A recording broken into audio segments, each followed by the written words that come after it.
Let's welcome U.S. Congressman Emanuel Cleaver II. Thank you. It is good to be here. Troost is an extremely important area for the city. It's extremely important. And during the time that I was mayor and when Jim Glover was on the city council, one of the things we did was to try to create some movement of development this way. And so we built the city health center or health department just to the north of here. Our hope was and still is that development will continue to come through here. Now this is the place where the federal government should spend its money. We're spending right now approximately $4 billion a month to fight a war in Iraq, $4 billion a month. The CEO of ExxonMobil just retired and his retirement benefits total $400 million. I didn't make a mistake. It is $400 million, almost $500 million for one man to go into retirement. By July 4th, gasoline right here on any service station on Troost will cost $3 a gallon. That means that if you make minimum wage, which is $5.15, for the first hour that you go to work, you will be able to buy 1 7/10 gallon of gasoline. For every hour you work, you'll be able to buy 1 gallon of gasoline.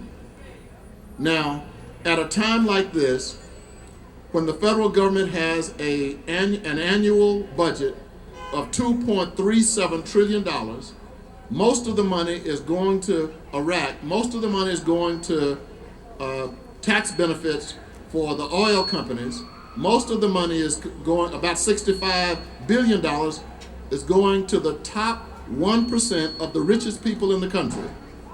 And as a result, we have an area like Troost that needs the attention and money of the United States federal government. But that's not what's going to happen.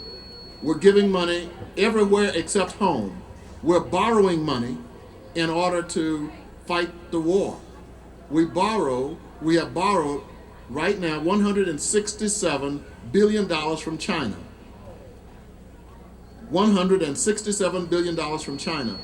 And we have borrowed $57 billion from OPEC. Those are the oil-producing nations in the Middle East. And so we want to have the audacity to talk about security when we're borrowing money from the people we say we're trying to control with regard to terrorism.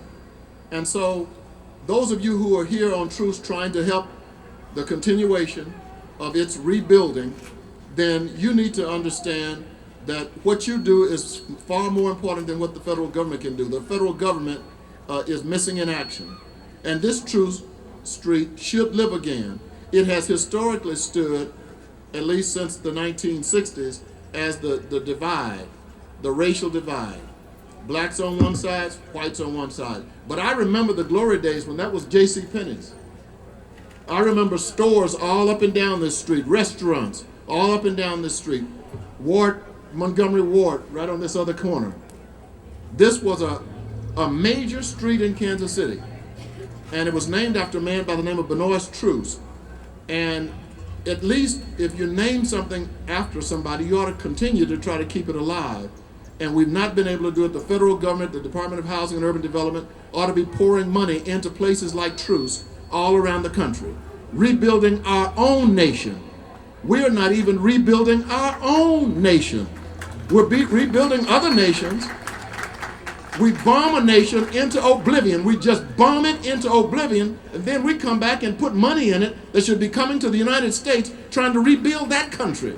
That is wrong. It is immoral.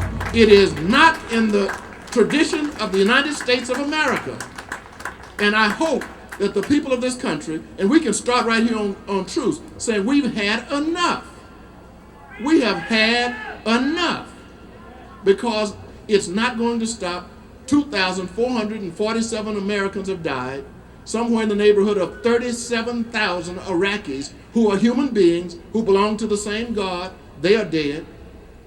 And then we find out last week that we probably committed a massacre, walked in a building and killed 2 families. 2 whole Iraqi families. There's an investigation that will actually start tomorrow. We have got to reclaim the moral high ground. This used to be the nation who could speak morality to the other countries around the world. We can't now because we're doing the things that we say we despise. Not to say the least of what we're doing with the real Americans. The real Americans, those who were here at the beginning. And so, as you are gathered here on Troost, I hope that you will keep in your hearts the desire to rebuild Troost no matter what. No matter what kind of help you get or no matter what help is not coming for. Rebuild it. We can rebuild it. We can change the nation around if people decide that they are angry, that they have had enough. If people stand up, if people are willing to vote and say, I've had enough, things will change. And all you have to do is look at the polls. The president's approval rating right now is 30%. 30%. That means 70% of the people say they've had enough. They've had enough. They've had enough. People are losing jobs. If you buy some product and you need to get some information on that product and you call the 1-800 number, the chances are really high that the person who answers the phone on the other side will answer it speaking in a Chinese dialect or Indian dialect. Because we're exporting jobs. There are people right here on Troost who could use the jobs. Right here on this street who could afford to get the jobs. But we're sending them to India and China and Japan and Taiwan. It's almost like we don't care about our own people anymore. And something has to give. And I think we can make it give. Thank you.